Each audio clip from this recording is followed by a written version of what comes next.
नमस्ते दोस्तों, आज हम जाएंगे मेरे घर में। मैं रहता हूँ in the majestic state of Madhya Pradesh. इस राज्य में एक छोटा सा शहर है जिसे कहते हैं ओरछा, और मैं हूँ ओरछा के खूबसूरत किले का एक पत्थर। भारत की स्टनिंग लैंड में घूमने के लिए बहुत सारी जगह है, मंदिर, महल, किले एटसेट्रा। उन किलों में से एक जगह है ओरछा फोर्ट। हाल ही में यूनेस्को वर्ल्ड हेरिटेज साइट्स की टेंटेटिव लिस्ट में शामिल किया गया है। ओरछा भारत के बुंदेलखंड क्षेत्र में स्थित है।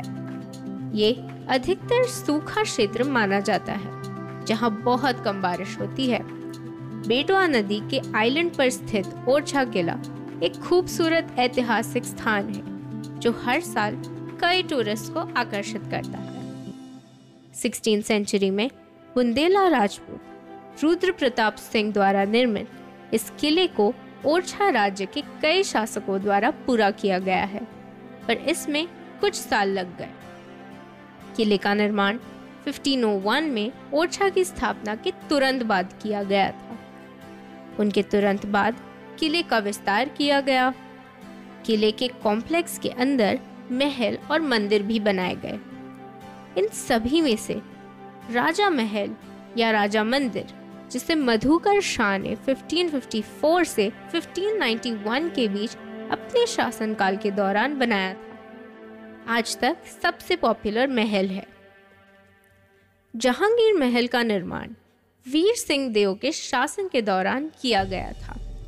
किले के कॉम्प्लेक्स में दिखाई गई पेपर पॉट्स और डोम्स को लुटियंस आर्किटेक्चर से प्रेरित किया, जो उन्होंने दिल्ली में बनाई थी। ऐसा माना जाता है कि अंग्रेजों ने दिल्ली में लुटियन जोन का निर्माण करने के लिए इसी किले से प्रभावना ली थी।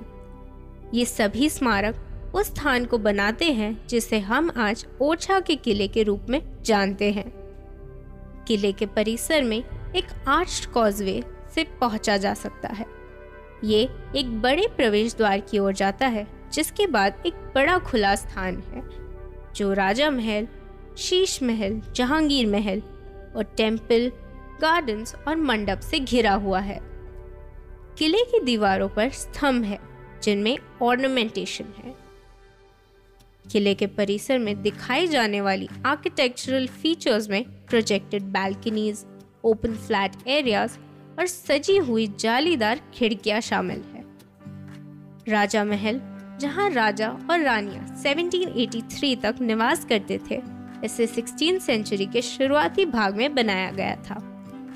इसका बाहरी भाग सरल और अलंकृत है, लेकिन महल के आंतरिक कक्ष में बहुत सुंदर आर्किटेक्चरल डिजाइन है।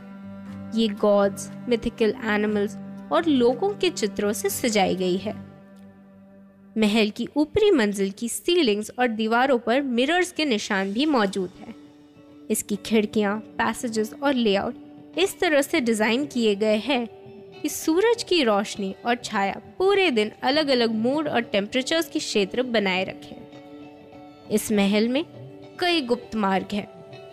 इसके एक हिस्से को मंदिर में बदल दिया गया है और भगवान राम के सम्मान में इसका नाम राम राजा मंदिर रखा गया है। इस मंदिर का नाम देने के पीछे एक पौराणिक कथा जुड़ी हुई है। एक लोकल लेजेंड के अनुसार मंदिर के निर्माण के पहले रानी गणेश कुंवरी को भगवान राम ने सपने में दर्शन दिया था और उन्हें उनके लिए एक मंदिर बनाने का निर्देश दिया। मधुकर शाह जहां कृष्ण के भक्त थे, वहीं रानी की भक्ति राम के प्रति थी। इसके बाद चतुर्भुज मंदिर के नाम से जाने जाने वाला एक नया मंदिर बनाया गया और रानी भगवान राम की एक छवि प्राप्त करने के लिए अयोध्या गई, जिसे उनके नए मंदिर में स्थापित किया जाना था। जब वो आसपास आए तो शुरुआत में उन्होंने मूर्ति को अपने महल में ही रखा, क्योंकि चतुर्भुज मंदिर अभी तैयार नहीं था। जब मंदिर का निर्माण पूरा हुआ और भगवान की मूर्ति को चतुर्भुज मंदिर में स्थापना के लिए लाया जाना था, बहुत कोशिश की सबने, पर मूर्ति को कोई उठा नहीं पाया। राम की मूर्ति महल में ही है, इसलिए महल के एक हिस्से को राम राजा मंदिर में बदल दिया गया। यह देश का एकमात्र मंदिर है जहां राम को राजा के रूप में पूजा जाता है। अब बात करते हैं शीश महल की। इसके एक ओर राजा महल और दूसरी ओर जहांगीर महल है। ये शाही आवास हुआ करता था जिसे राजा उदय सिंह ने बनाया था। अब इसे एक होटल में बदल दिया गया है। जहांगीर महल को विशेष रूप से वीर सिंह देओ ने 1605 में बनाया था मुगल सम्राट जहांगीर के लिए, जो केवल एक रात के लिए महाराजा के मेहमान थे। ये महल मुस्लिम और राजपूत दोनों वास्तुकलाओं की विशेषताओं के साथ 4 लेवल्स में बनाया गया है। इस महल का प्रवेश द्वार, जो पहले मुख्य द्वार था, शाही स्नानागार की ओर जाता है और फिर एक छोटे उपमहल की ओर जाता है जिसे कहते हैं प्रवीण राय महल। ये इमारत ब्रिक्स से बनाई गई एक 2 मंजिल की संरचना है। ये महल एक बहुत ही सुंदर गार्डन से भी घिरा है। पर ओरछा में एक और बाग है और वो है फूल बाग।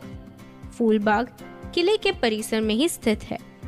इसमें पानी के फाउंटेन्स की एक लाइन है जो एक महल मंडप में समाप्त होती है, जिसमें 8 स्तंभ है। इस उद्यान के नीचे एक अंडरग्राउंड स्ट्रक्चर है जिसका उपयोग राजघराने द्वारा गर्मियों के समय ठंडे विश्राम स्थल के रूप में किया जाता था। इस कूलिंग सिस्टम में वाटर वेंटिलेशन सिस्टम शामिल है जो चंदन कटोरा के साथ एक अंडरग्राउंड महल से जुड़ी हुई है। ये एक कटोरे के आकार में है जहां से पानी की बूंदें छत से टपकती हैं, जिससे बारिश होने जैसा माहौल हो जाता है। आज के लिए इतना ही। फिर मिलेंगे अगले शहर में अगले सफर पर। अलविदा। Now we conclude and move to the final segment of our episode, जहां हम पूछते हैं आपसे एक सवाल। आज का सवाल है, बेटवा नदी के प्रदूषण के कारण ओरछा किले को खतरा है। इसे बचाने के लिए क्या किया जा रहा है?